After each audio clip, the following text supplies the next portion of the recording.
Hey everybody, Poppin' Fresh here with a quick video, little team builder of my week 1 game in the NDUL League. So this is the Phoenix Suns versus the Toronto Tyranitars. This is a pretty scary team that I'm going up against, so it's a pretty aggressive introduction to this kind of singles league. So, starting off, oh fuck, you can't, my little face is over it. That's okay. Starting off, we have the 2 rosters here. From myself, leading off with Clefable, Mega Scissors, Slowking, Gliscor, Heracross, Hooh, Moongus, Magnazone, Omastar, Typhlosion, Pukamuku. Up against Tapu Koko, Darkrai, Frostlass, Mega Garchomp, Milotic, Serena, Skarmory, Scorch, Weezing, Ursaring, and Calyrex Ice. So, as you can see from his team, he's definitely one of the more top-heavy teams in the league. Not the most, but definitely up there. He has 2 Ubers, a Tier 1 in Calyrex Ice, and a Tier 2 in Darkrai. A amazing S tier or Tier 1, I don't remember what it was called, but Tapu Koko, a great Mega Evolution in Garchomp, which, funnily enough, up until like this gen, regular Garchomp would have been considered better, but now that they both get Scale Shot, it doesn't matter if he's slower than regular Garchomp, because they can both boost up anyways, so that's a terrifying threat right there. Skarmory, another great Tier 1 or Tier 2 Pokemon. It's definitely fallen from grace a little bit, but its ability to absolutely shut down hazards while stacking rocks and spikes to its own, and being able to shuffle opponents out with a Whirlwind or Roar. It's super, and it also, on top of being a humongous defensive wall, it's a great pick. So, looking at his team, I think there's a couple of guys that are pretty likely to come. So, I've highlighted the must-comes in green and the possibilities in yellow for each team. So, starting off with his team, I think it's pretty obvious that he brings his biggest, hardest hitters, as well as a pretty good defensive option in Skarmory.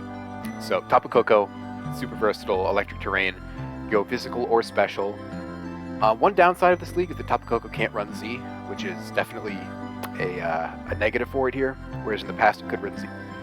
Could run almost any Z move it wanted to that it could have. Whew, sorry. Yeah, so Tapu Koko, incredibly versatile, can do a lot of things. It's a great pivot, it's a great attacker, and it's so fast, nothing on my team even comes close to catching up with it, so that's something we'll talk about later. Next up for sure, Mega Garchomp. Mega Garchomp does a lot of damage with a 170 attack, Sand Force, which isn't really relevant here, but if you just with that 170 attack and Swords Dance, after that, almost everything on my team is going to go down in one hit, with the exception of someone we'll talk about later. In addition to that, it also has the ability to boost its speed, like I talked about earlier, with Scale Shot, and the defense drop there doesn't really matter too much, unless if it's going to be taking hits from Caesar or something like that. Skarmory, I think, will be coming, even though it's pretty weak to Magnazone, typically. You wouldn't necessarily want to bring a Skarmory into a Magnazone. It's his best answer against Mega Scizor, and yeah, it's also a good Clefable answer as well. But it's really there, I think, for the hazards option. Being able to defog as well as set up spikes and rocks. All that roll compression in one Pokemon is very dangerous, and I think a probably likely bring that he bring most weeks, even against someone who has Magnazone, which is the best Scarf counter in the game, because against Magnazone, you can just bring Shed Shell, and then slip out whenever you want to. You still have Sturdy, so if you end up taking a hit, you'll be fine, and then you can roost it off. Lose your weakness to it the next turn, and then just go from there. Calyrex Ice, I think, is also a must-bring for him. It is stupidly strong.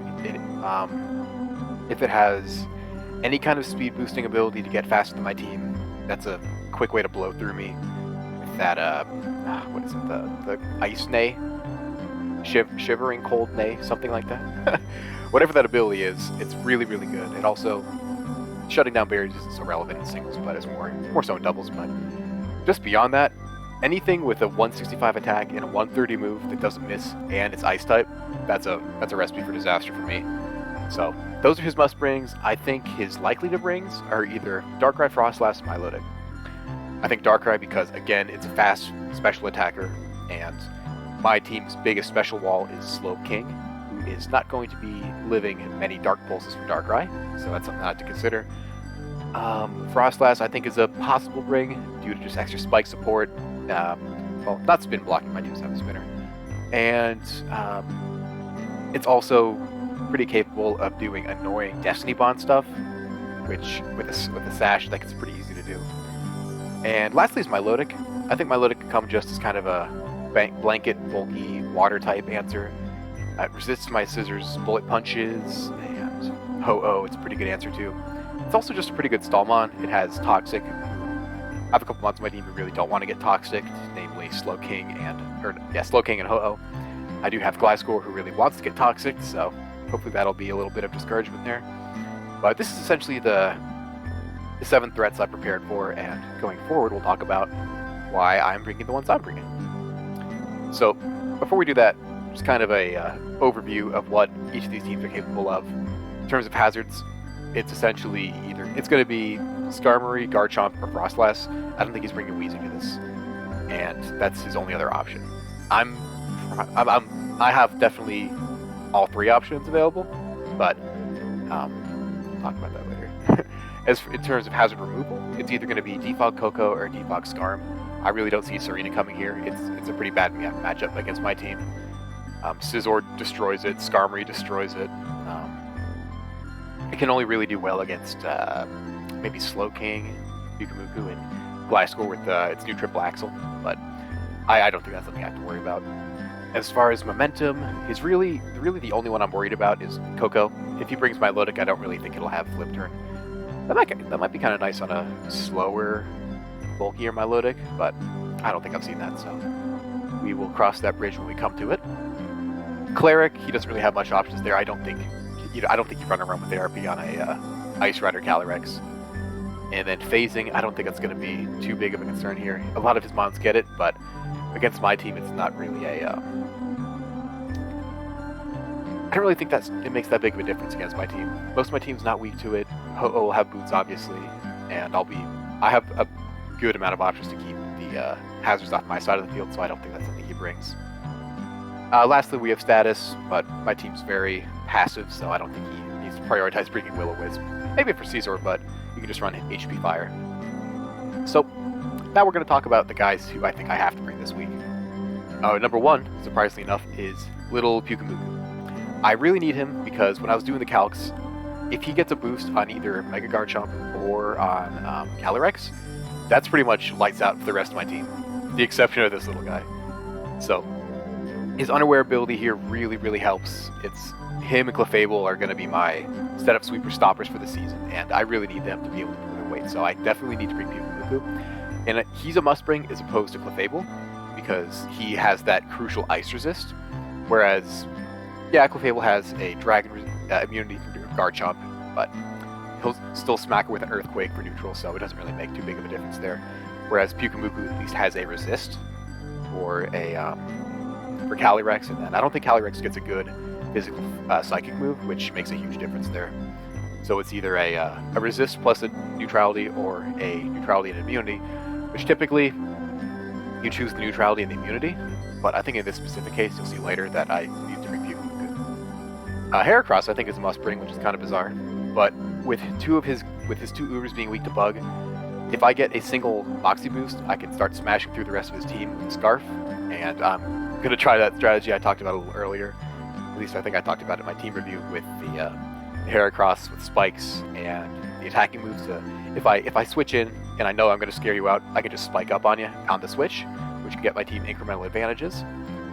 Originally, I thought I needed to bring Magnazone just to shut down Skarmory, which is always nice.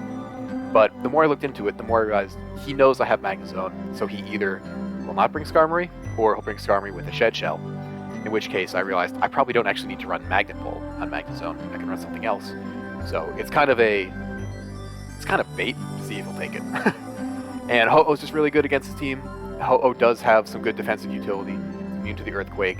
It's neutral against the Dragon. Has a lot of bulk. It can burn any of his physical threats. The only physical threat I think it really falls to is if Garchomp carries a Rock move, which is would not be surprising.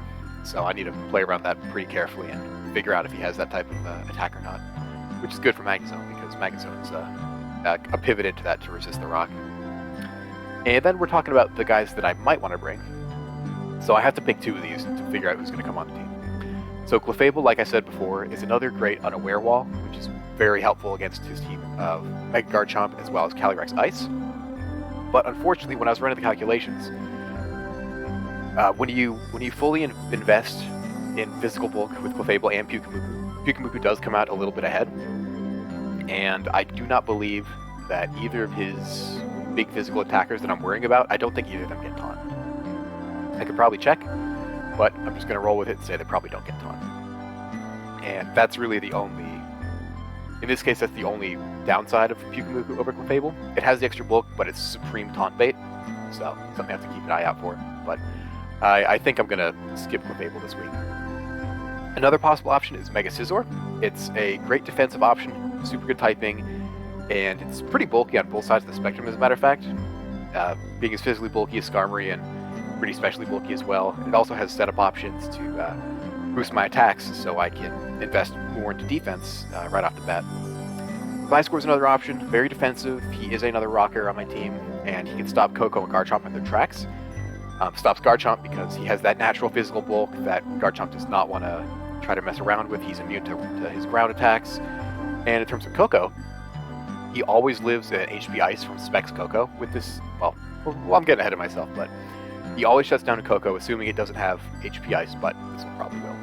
So we'll talk about that later. And then Omastar, I can either run him and set up a whole bunch of hazards, or if I can do a Shell Smash with a Power Herb Meteor Beam, that kind of gets me in a spot where I can start plowing through the rest of his team, but that's, I don't know, I just think that's too risky. I think it can be easily shut down by Koko, if maybe it's like something crazy like a Scarf Koko just for that, or any kind of priority moves he has. Omastar does not have the bulk to back that up. So, this is the squad I'm bringing for the week. We have Pukamuku, Heracross, Magnazone. I decided on Scizor and Gliscor for my two other guys, as well as Big Boy Hooh.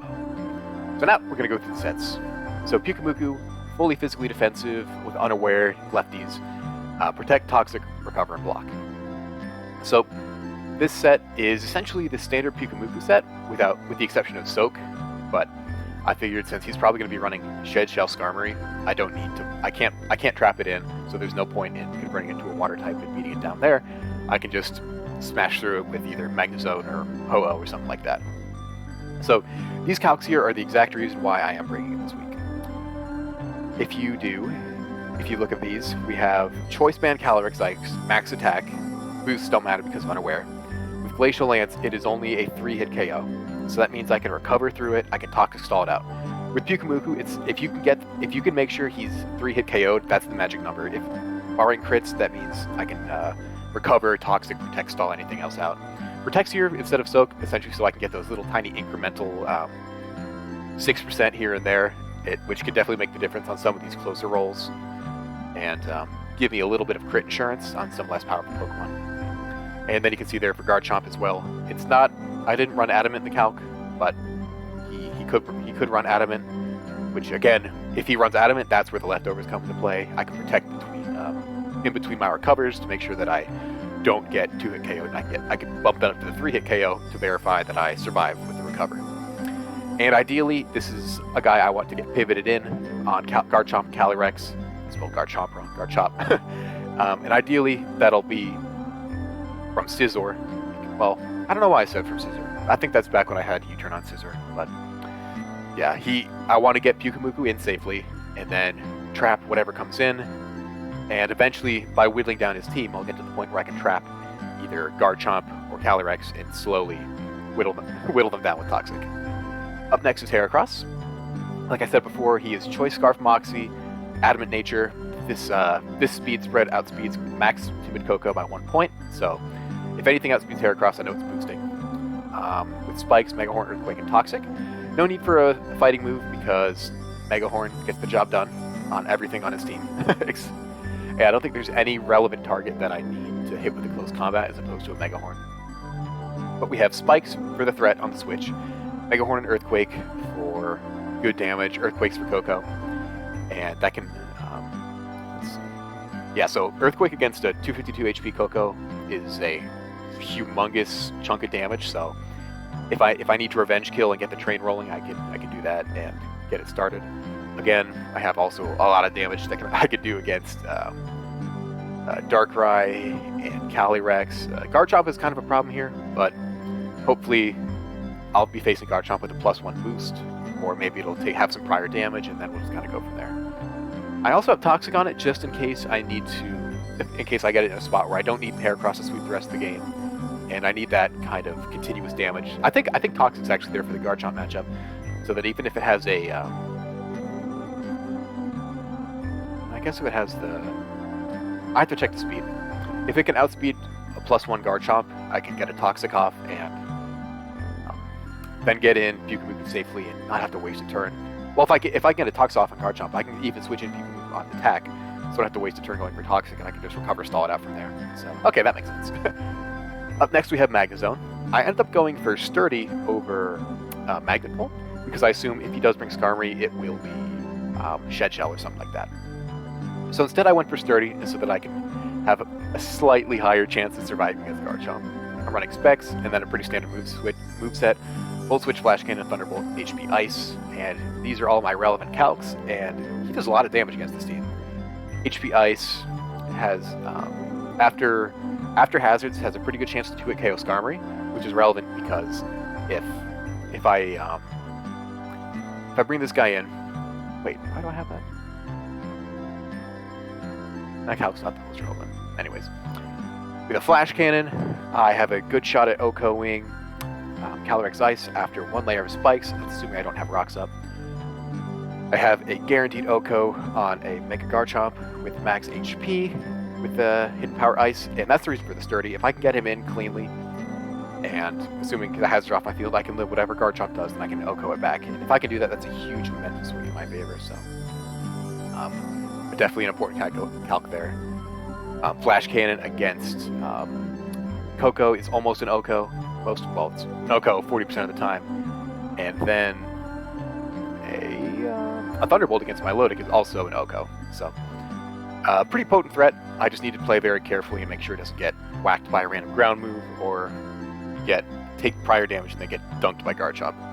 And this set is also 1 point faster than the max speed Ice Rider, so Ice Rider outspeeds me. I know it's Scarf.